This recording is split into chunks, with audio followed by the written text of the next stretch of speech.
All right, Lindsay, thank you so much. The Utah legislative session has been going on for a couple weeks now, so who better than former Governor of Utah, Gary Herbert, to join us to discuss what bills he has had his eye on so far. Governor Herbert, thank you for being here. We appreciate it.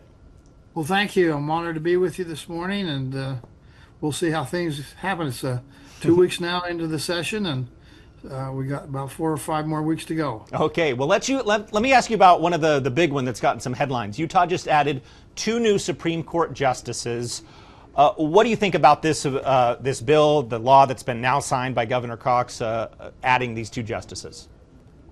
Well, I'm certainly not opposed to that. I think that based on our size and population, going from 5 to 7 Chief Justices, Supreme Court justices is probably warranted. But I also think we need to listen to the courts. They've already told us that where we really have a need is in the lower courts, in the district court and the appellate courts. That's where we really need to have more judges. We're kind of caught up at the Supreme Court level. That being said, having more judges to expedite and process, I think most of us all think that the court takes too long, particularly for high-profile cases, criminal cases. It takes too long to get through the court system.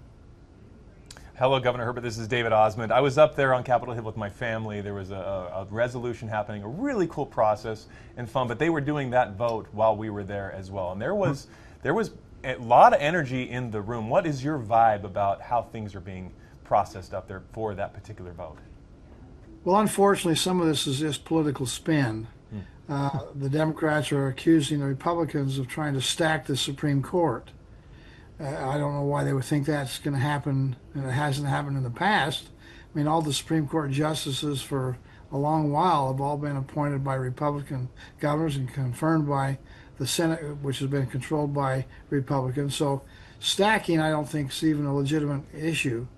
And again, I know that it kind of goes back to the gerrymandering and the border district distribution of where we draw the lines. And of course, people are a little bit angry because something's happened that is taken away from the rights of the legislature and our Constitution to do the redistricting. And the Judge Gibson, has taken and replaced it with one that Democrats can't say with a straight face, but they do, are trying. This was not gerrymandering for us, even though they've now got a plus 17 district called Salt Lake City area.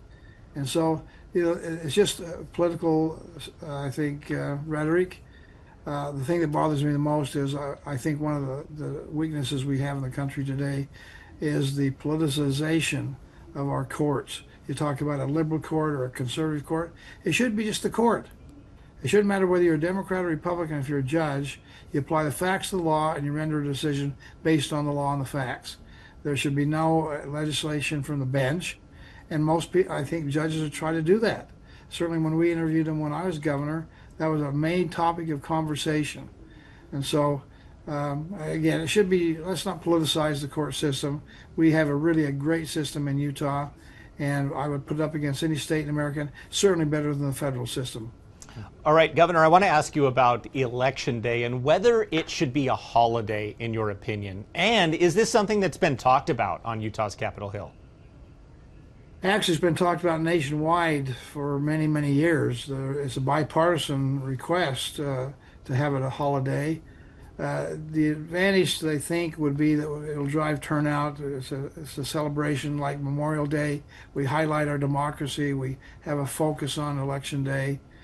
But there's the concern on the other side of the coin, and that is the unintended consequences. If we have a federal holiday or even a state holiday, there's no requirement that makes you as a private business owner to close your shop or have a paid holiday for your employees. And those that are essential workers, those that are low income, tend to be people of color. They may be disenfranchised. It may be harder for them to actually go out and vote on a holiday. Schools would be closed. That puts a burden on parents of who's going to take care of our kids if we don't send them to school today while we're working. So there's pros and cons. It's been talked about for a long time.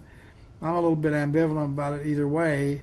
I think there are other ways that we actually have in place in Utah, like early voting, vote by mail, that makes it a little more conducive to have a bigger voter turnout than having just a holiday. Gotcha. I want to get your take on this other House bill that's out there. It's House Bill 148. It's going to allow Utahns to make a donation towards a school lunch debt relief program. What are your thoughts on this one? Well, I know we have debt out there. We have low-income people that are not able to, in fact, pay for their lunch.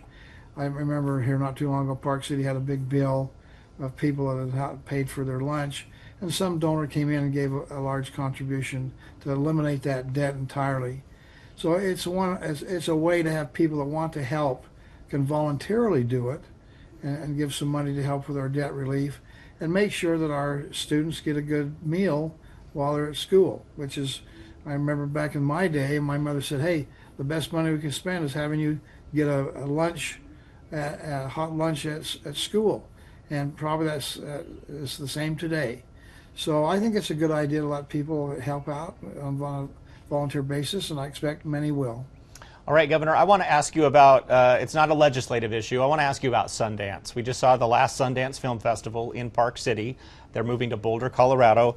What are your thoughts on the move, maybe your memories of the festival, and I don't know, you think they'll be back one day? Well, you know, if the outdoor retailers is any precedent, they ended up going to Colorado and thought they were going to have a better operation there. That was about politics. The folks with the outdoor retailers thought we were too conservative here in Utah. Big mistake on their part. It's come back to Utah after being gone for 4 or 5 years, and it has not reached the same luster that it had before it left. So I think that was definitely a big mistake, and it still continues to be a big mistake. Sundance a little different. I think they're looking to have a bigger promotion, maybe more films to be viewed. I know that whoever's bought this thinks they're going to have an upside and make more money. But it leaves a vacuum here in Utah. We were really, what Bob Redford had in mind, he didn't want it to be too overly large. You want to make sure there's a place for independent filmmakers to come. It started originally up at Sundance itself and then spread out into other cities, and Park City became the big place to have it. But Salt Lake City and other venues we have. I think Bob didn't want it to move, but he sold the rights, and so they can do what they want with it. We will miss them. And I think that the state would be wise to say, we have a vacuum here now. What can we fill it with? How about just family-oriented film? You know, we've talked about having that. There are some out there that are doing it now. T.C. Christensen comes to mind, putting out some really good family films. And see how creative producers and directors can become by not exceeding a PG-13 rating. So I think there's an opportunity for us to fill the void with something else, and I hope that's the case. My memories, I have enjoyed working with Bob Redford, again, a friend, and we're going to miss him. He helped put Utah on the map. Sundance did that. It was a great thing for Utah. One of my favorite memories was we had Ben's Chili Bowl, which you haven't probably been to, but it's a landmark place in Washington, D.C. Everybody who is anybody goes to Ben's Chili Bowl. It's a chili dog place, nothing too fancy, but beloved by the neighbors and people. During the riots of 1968, the people in the neighborhood protected this little restaurant, Ben's Chili Bowl, and they made a movie about that. It was premiered at Sundance here a few years ago, and as governor, I was able to introduce it. And the Ben's Chili Bowl people, Ben Alley was his name, and his wife and his daughters were there to kind of bask in this really wonderful documentary about the success of this little iconic restaurant in Washington, D.C. called Ben's Chili Bowl. All right. Well, you've got your finger on the pulse. You've always been a fan of the arts, music as well, of course, as a musician yourself. Great filmmakers like T.C. Christensen and so many others. We're going to talk to one here coming up, McLean Nielsen as well. But thank you for championing those arts as well as a governor and continuing to do so. Well, as my wife, First Lady, said, STEM programs, science, technology, engineering, math, she says, let's call it STEAM.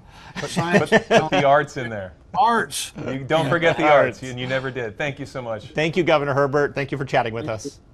Great. All right, time right now, 8:41. Just a quick reminder, you can watch Arc Salt Lake highlights like this interview anytime on your phone, tablet, or TV. Scan the QR code right there. You can also just Google search YouTube and Arc Salt Lake.